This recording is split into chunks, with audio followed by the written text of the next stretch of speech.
Inilarawan naman ni Palace Press Officer Claire Castro na maladrama ang video presentation ni Senador Amy Marcos sa pagdinig sa Senado.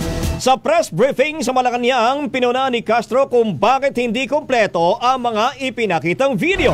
Hindi raw kasi naisama sa presentation ng video na umunoy pangharas ng kampo ni dating Pangulong Rodrigo Duterte sa mga pulis habang isinisilbi ang arrest warrant. Pagdating naman sa tanong ni Senador Amy kung bakit isinuko ang dating Pangulo sa mga dayuhan, ang sagot dito ni Castro, walang nilabag na batas dahil ang pag-aresto ay alinsunod sa Republic Act 9851. Nilinaw din ni Castro na hindi kailanman ninais ng Marcos administration na maging probinsya ng Dahig ang Pilipinas, lalo na ng Fujian, China.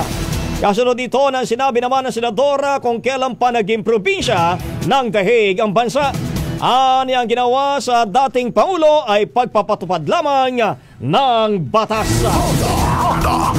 Ang bahaging ito ay hatid sa atin ng Yummy-Vit ES3 Syrup. Simulang tuparin ang pangarap ng iyong anak. And starting now,